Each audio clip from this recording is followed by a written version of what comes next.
नमस्कार दोस्तों, मैं हूं अंशिका सारडा। इतना तो आप सभी जानते हैं कि राजस्थान की धरती लोक देवताओं की धरती है, लेकिन क्या आप ये जानते हैं कि इन देवताओं के भी देवता किन्हें कहा जाता है? राजस्थान में देवताओं के देवता यानी कि पीरों के पीर कहलाते हैं भगवान रामदेव जी महाराज, जिन्हें भक्त प्यार से रामदेव बाबा भी कहकर बुलाते हैं। इस रेतीली धरती का बच्चा बच्चा ये जानता है कि बाबा का परम धाम जैसलमेर के रुनीचा में है, जहां बाबा का विशाल मंदिर बना है। आज भी वहां लाखों भक्त माथा टेकने के लिए आते हैं और माघ महीने में बाबा का विशाल मेला भरता है। लेकिन दोस्तों, क्या आप ये जानते हैं कि रुनीचा के बाद बाबा का सबसे बड़ा मेला कहाँ लगता है? रुनीचा के बाद बाबा का दूसरा सबसे बड़ा मेला लगता है चूरू जिले के शहर तारानगर में, जो कि पूरा 5 दिन चलता है। दोस्तों, सैकड़ों सालों से तारानगर और आसपास के गांवों के लिए आस्था का केंद्र बने तारानगर के रामदेव जी के मंदिर के इतिहास और यहां पर हुए चमत्कारों की दिलचस्प कहानियां आज हम जानेंगे इस वीडियो में। लेकिन इस रिपोर्ट को पूरा देखने से पहले मेरे फेसबुक पेज को याद से लाइक कर लें और यूट्यूब चैनल को सब्सक्राइब करना बिल्कुल भी ना भूलें। चलिए दोस्तों, सबसे पहले बाबा के इस परम धाम के दर्शन करते हैं और जानते हैं कि इसकी कहानी आखिर है क्या। ये कहानी सैकड़ों साल पुरानी है।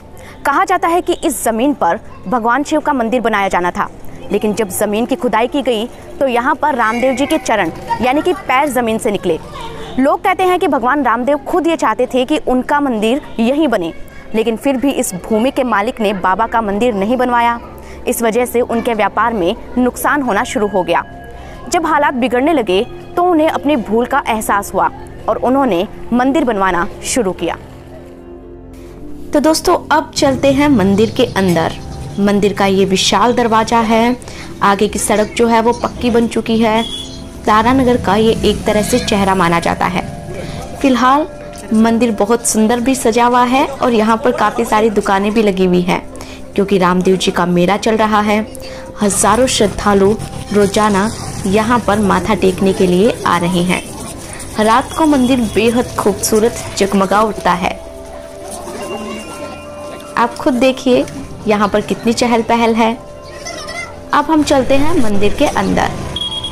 मंदिर तो आप देख ही रहे हैं। आपको साथ में मैं बाबा रामदेव की एक खूबसूरत सी कहानी सुनाते हुए चलती हूँ। दोस्तों, कहा जाता है कि बाबा रामदेव के चमत्कार जब दूर दूर तक फैलने लगे, तब मक्का से 5 पीर आए इस बात की परीक्षा लेने कि बाबा कितने चमत्कारी है। उन्होंने बाबा रामदेव से कहा कि वो काफ़ी दूर से आए हैं, लेकिन अपने बर्तन लाना भूल गए जिनमें वो खाना खाते हैं। अब वो अपने बर्तनों के अलावा किसी और बर्तन में खाना नहीं खाएंगे। तो बाबा रामदेव ने चमत्कार दिखाया और उन 5 पीरों के जितने भी बर्तन थे वो उन्हीं के स्थान पर आ गए, यानी कि रुनीचा धाम में आ गए। इसे देखकर पीर हैरान रह गए और बाबा के चमत्कार को वो मान गए। इसीलिए बाबा को पीरों का पीर कहा जाता है। इसी तरह की सैकड़ों कहानियां हैं बाबा के चमत्कार की। दोस्तों, मारवाड़ी में पैर को पग कहा जाता है, इसलिए बाबा रामदेव के इन चरणों को पगलियां कहा गया। और ये ही वो पगलियां हैं जिनकी आज भी इस मंदिर में पूजा की जाती है। कहा जाता है कि सैकड़ों साल पहले राजा अजमल देव और रानी मैना देव के जब संतान नहीं हुई तो वो द्वारका गए। द्वारका में भगवान कृष्ण ने उन्हें संतान प्राप्ति का वरदान दिया। उसी वरदान के फल स्वरूप भगवान रामदेव अवतरित हुए। किंवदंतियों में लिखा गया है कि जब रामदेव अवतरित हुए तब अजमल देव के घर कुमकुम के पैर छप गए थे। तभी से बाबा रामदेव के चरणों की पूजा शुरू हुई। इन चरणों को देखकर ही अजमल देव ये समझ गए थे कि खुद भगवान कृष्ण ने उनके घर पर अवतार लिया है। तो ये तो बात हुई बाबा रामदेव की कहानी की, लेकिन बात करें तारानगर के इस मंदिर की, तो उस वक्त मंदिर में पूजा के लिए 2 पंडितों को नियुक्त किया गया और उन्हें खेती करने के लिए ज़मीन भी दी गई ताकि वो अपने परिवार का पेट पाल सके। मंदिर बनकर तैयार हुआ और लोग बाबा रामदेव के दर पर माथा टेकने आने लगे। बाबा रामदेव लोक देवता हैं, इसलिए लोगों में उनके प्रति आस्था तो पहले से ही थी, लेकिन मंदिर बनने के बाद ही उन्होंने लोगों को चमत्कार दिखाने शुरू कर दिए। उस वक्त गांव देहातों में मिट्टी में काम करने की वजह से बहुत से लोगों को त्वचा के रोग, फोड़े, खुजली और तमाम समस्याएं होने लगी थी, जिन्हें हम चर्म रोग भी कहते हैं। ऐसे में बाबा रामदेव के दर पर जो भी अपनी समस्या को लेकर आता, उसकी बीमारी फटाफट ठीक हो जाती। धीरे धीरे ये बात लोगों के कानों में पड़ने लगी तो लोग मंदिर में अपनी इस समस्या को लेकर आने लगे।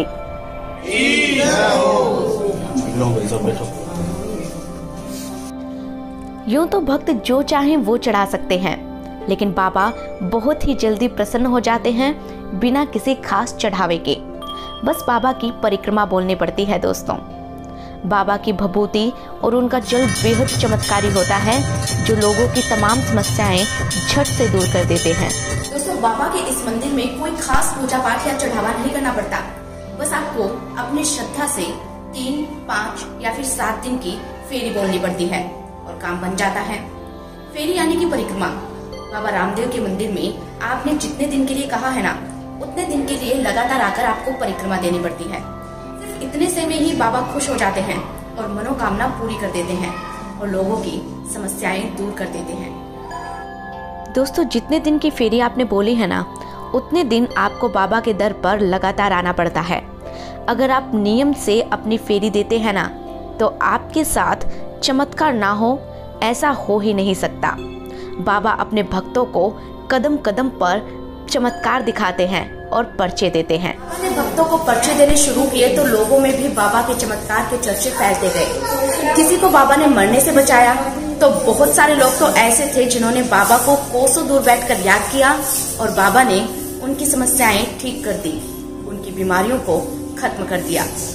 इसी वजह से लोगों में इस मंदिर के प्रति मान्यता और आस्था बढ़ती चली गई। लोग यहाँ पर मन्नतों के नारियल भी बांधने लगे। बाबा चमत्कार दिखाते गए और भक्तों की मुरादें पूरी होने लगी। भक्त भी धन्यवाद कहने के लिए फिर से आए और किसी ने चांदी का छत्र चढ़ाया तो किसी ने तो बाबा के दरवाजे को ही पूरा चांदी से मढ़ दिया। लोग अपनी बातें बाबा तक पहुंचाने के लिए मन्नतों के नारियल भी बांधने लगे। दोस्तों, कहते हैं कि बाबा के दरबार में जो भी ये नारियल बांध कर जाता है उसकी मनोकामना पूरी हो जाती है। लेकिन बहुत से लोगों को इस बात का पता ही नहीं होता कि मन्नत पूरी होने के बाद इस नारियल को खोलना भी होता है। आपको अगर अपना वाला नारियल ना मिले तो कोई भी नारियल ले लीजिए, पर मन्नत पूरी होने के बाद नारियल को खोलने के लिए वापस मंदिर आना जरूरी होता है। इसलिए क्योंकि खोलने के बाद इसे फोड़ा जाता है, जिससे पता चलता है कि बाबा आपसे खुश है या फिर नाराज। अब आप पूछेंगे कि वो कैसे? तो ऐसे दोस्तों कि बहुत बार जब लोग मन्नत मांगते हैं ना, तो वो भगवान को उस मन्नत के पूरा होने पर धन्यवाद देने का वादा भी करते हैं। कोई मन्नत पूरी होने पर फेरी लगाता है, कोई लड्डुओं का भोग चढ़ाता है, तो कोई सोने या चांदी की चीजें चढ़ाता है। लेकिन बहुत बार लोग मन्नत के पूरा होने पर अपने किए हुए वादे भूल जाते हैं। ऐसे में ये नारियल उन्हें उनका वादा याद दिलाता है। अगर फोड़ने के बाद नारियल अच्छा निकलता है तो माना जाता है कि भक्त की तरफ से कोई गलती नहीं हुई और बाबा खुश हैं। लेकिन अगर नारियल अच्छा नहीं निकलता तो हो सकता है कि आप भगवान से किया गया अपना वादा भूल गए हों और इस बात से भगवान कुछ खफा हो। कहते हैं कि भगवान भावनाओं के भूखे होते हैं, इसलिए इस मंदिर में आप जो चाहें वो चढ़ा सकते हैं। बाबा के मंदिर में वैसे तो अखंड ज्योत चलती रहती है, लेकिन यहाँ की ज्योत में और यहाँ के प्रसाद में नारियल का एक अलग महत्व होता है दोस्तों।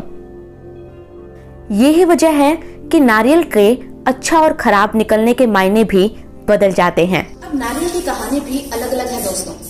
ये तो थी मन्नत के नारियल की बात। अब बात आती है प्रसाद वाले नारियल की। प्रसाद में अगर कोई नारियल लेकर आता है और वो खराब निकल जाता है तो लोगों के मन में ये वहम हो जाता है कि बाबा कहीं उनसे नाराज तो नहीं है। पर यहाँ पर होता कुछ उल्टा है। प्रसाद के लिए चढ़ाया गया नारियल अगर अच्छा निकल गया तो बहुत अच्छी बात है, लेकिन अगर खराब निकल गया तो भी उसे शुभ माना जाता है। अब आप पूछेंगे कि ऐसा क्यों? ऐसा इसलिए क्योंकि बाबा रामदेव के मंदिर में आज भी धूपिये से आरती होती है और अगर नारियल खराब निकल जाता है तो उसका इस्तेमाल किया जाता है धूपिये में। ऐसे में यह माना जाता है कि बाबा रामदेव ने सीधा इस नारियल के प्रसाद को ग्रहण किया है। इसलिए अगर आपके प्रसाद का नारियल अगली बार खराब निकल जाए तो नारियल खराब निकलने पर परेशान होने के बजाय आपको खुश होना है। दोस्तों, इस मंदिर में पहले लकड़ी की मूर्तियां हुआ करती थी जो उस वक्त बनी थी जब मंदिर का निर्माण हुआ था। कहा जाता है कि उन मूर्तियों में साक्षात बाबा रामदेव जी का वास था। लेकिन जब वो मूर्तियां जर्जर होने लगी तो बाबा की नई मूर्तियां लगवाई गयी। बाबा को गर्मी ना लगे इसलिए यहाँ पर एसी भी लगवाया गया है। बाबा के साई की तरह साथ रहने वाले हरजी भाटी की मूर्ति भी यहाँ है और बाबा का घोड़ा भी उनके साथ है। मंदिर में सुबह शाम आरती की जाती है और सैकड़ों लोग रोजाना माथा टेकने आते हैं। मंदिर कितना बड़ा है ये तो आपको यहाँ पर आकर पता ही चल जाएगा। यहाँ पर बाबा रामदेव जी की बहनें लाछा और सुगनाबाई और डालीबाई के भी छोटे छोटे मंदिर भी बने हुए हैं। साथ ही गोंसाई जी का भी मंदिर है।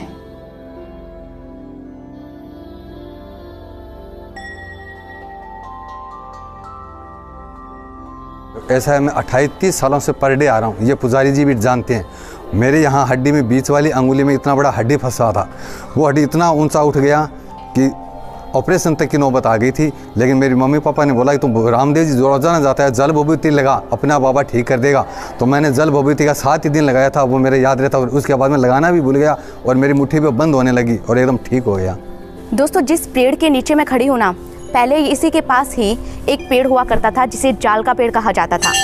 ये महज संयोग कहें या फिर चमत्कार, ये पेड़ डालीबाई के समाधि के पास ही था। कहा जाता है कि जाल के पेड़ के नीचे ही बाबा रामदेव को डालीबाई मिली थी, जो उस वक्त बिल्कुल नवजात शिशु थी। बाबा रामदेव ने क्षत्रिय होते हुए भी ऊंच नीच के सारे भेदभावों को भुलाकर डालीबाई को अपनी बहन की तरह माना और उनका पालन पोषण किया। डालीबाई की बाबा रामदेव के प्रति बड़ी श्रद्धा थी। कहा जाता है कि जिस वक्त बाबा रामदेव समाधि लेने के लिए रुणीचा धाम गए, तब डालीबाई ने वहां पर पहुंचकर कहा कि वो गलत जगह समाधि ले रहे हैं। ये समाधि उनकी यानी कि डालीबाई की है। बाबा ने डालीबाई को समझाया कि उन्हें समाधि लेने की जरूरत नहीं है, लेकिन डालीबाई जिद पर अड़ गई। उन्होंने बाबा से कहा कि अगर समाधि में सुहाग का सामान निकले तो समाधि डालीबाई लेगी, ना कि बाबा रामदेव। हुआ भी यही। खुदाई में समाधि की जगह सुहाग का सामान निकला और बाबा रामदेव से पहले उनकी बहन डालीबाई ने समाधि ली। यही कारण है कि बाबा रामदेव के साथ ही डालीबाई को आज भी पूजा जाता है। लोग बाबा रामसा पीर के साथ ही उनकी तीनों बहनों की भी पूजा करते हैं। सुगनाबाई, डालीबाई और गोंसाई जी की छोटे छोटे मंदिरों के आगे भी प्रसाद चढ़ता है और लोग उनकी भी परिक्रमा लगाते हैं। भारतीय कैलेंडर के हिसाब से हर साल माघ महीने में दशमी को बाबा रामदेव के नाम का मेला भरता है। इस मेले की तैयारियां काफी जोरों शोरों से होती है। यहाँ पर मेले से कुछ दिन पहले ही बाबा के 11 विशेष संध्या आरतियां होना शुरू हो जाती है।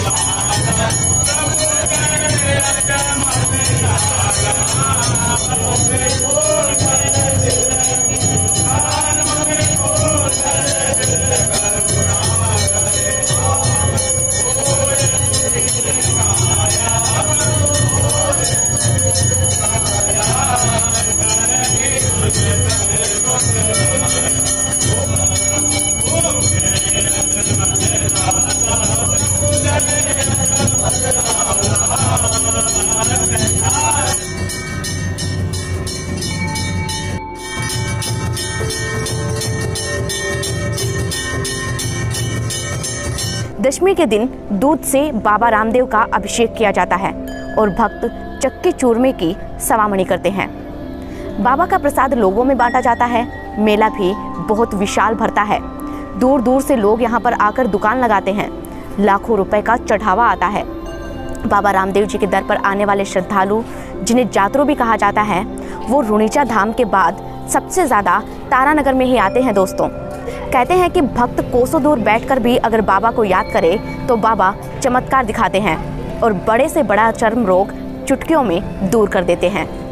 हमारा बडेरा पूजा करते हैं यहाँ से कम 300 वर्ष से, और बंगबाद में हम पूजा करते हैं। वह और कोई लूला लंगड़ा, कोई आँख आंधा होता है, उसको ही सहायता मिलती है। हाँ, हमारे साथ चमत्कार हो रहे हमारी दादी सागे के हमारी दादी ने कहो कहे ले वो तने बेटो पोतो दूँ, मैं जम्यो सतमासी सतमासी जम्यो, लोग कहे सतमासी मर गया, मैं बूढ़ो हो गया 66 वर्ष को हैं। और मेरी दादी ने दर्शाओ हमेशा होता। हाँ, रामदेव जी साग साग दिखता मेरी दादी ने। दोस्तों, बाबा रामदेव के इस मंदिर ने हजारों भक्तों की परेशानियां दूर की है, इसलिए भक्तों ने भी बाबा रामदेव पर खूब प्यार लुटाया। किसी ने चांदी के छत्तर चढ़ाए तो किसी ने दरवाजे को ही चांदी से मढ़ दिया। भक्त के साथ तो एक कोई हरियाणा में हटायो, कोई आज 30-40 वर्ष पहले वो आंधो आयो और वही आँख खुल गई, आँख बंद आंधा, उसकी आँख दिखने लग गया और एक चमत्कार मैं देखियो। लेकिन मंदिर के नाम पर कोई ट्रस्ट अभी तक नहीं है, इसी वजह से इसकी ख्याति दूर दूर तक नहीं फैल पाई। बिना ट्रस्ट के मंदिर भी अपनी चमक खो रहा है, इसलिए ये ज़रूरी है कि इस धरोहर को हमारा समाज और प्रशासन बचाए और जितना जल्दी हो सके एक ट्रस्ट का निर्माण करवाया जाए। दोस्तों, बाबा रामदेव 36 कौम के देवता हैं। इन्होंने जीते जी समाज से कुरीतियों और भेदभाव को दूर करने की कोशिश की। यही वजह है कि हिंदू ही नहीं बल्कि मूर्ति पूजा को ना मानने वाले मुस्लिम भी बाबा रामदेव में उतनी ही आस्था रखते हैं। बाबा के लिए अपने सभी भक्त एक समान हैं, इसीलिए सबकी समस्या को वो समान रूप से दूर भी करते हैं।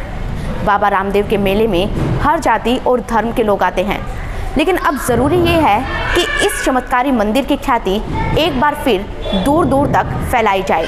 तो ये मंदिर सिर्फ एक लोक देवता की आस्था का केंद्र ही नहीं बल्कि तारानगर का चेहरा है। यहाँ की ऐतिहासिक धरोहर है जिसे बचाना ज़रूरी है दोस्तों। इसलिए इस रिपोर्ट को शेयर करें दोस्तों, ताकि तारानगर ही नहीं बल्कि देश विदेश में बैठे बाबा के भक्त भी ये वीडियो देखें और इसके बारे में जानें, साथ ही इस चमत्कारी मंदिर में आकर अपनी मनोकामना पूरी कर सकें। एक ऐतिहासिक धरोहर पर बना ये वीडियो आपको ज़रूर शेयर करना चाहिए दोस्तों। साथ ही आप मुझे कमेंट सेक्शन में ये बताएं कि आपको ये वीडियो कैसा लगा। अगर आपको ये रिपोर्ट पसंद आई हो तो मेरे चैनल को याद से सब्सक्राइब कर लें। दोस्तों, मैं बहुत बहुत शुक्रिया अदा करना चाहूँगी राहुल अग्रवाल जी का, जिन्होंने ये वीडियो बनाने में हमारी काफ़ी मदद की। दोस्तों, इस रिपोर्ट पर अपनी राय आप मुझे कमेंट सेक्शन में बता सकते हैं। अपने सुझाव और शिकायतें भी आप मुझे बता सकते हैं। मुझसे जुड़ना चाहते हैं तो मेरे फेसबुक पेज को याद से लाइक कर लें। इस रिपोर्ट को ज़रूर शेयर करें दोस्तों। अपने लोक देवताओं के प्रति आस्था रखें और उनकी ख्याति को दूर दूर तक फैलाएं, ताकि उनके गौरव के बारे में पूरी दुनिया को पता चल सके। धन्यवाद।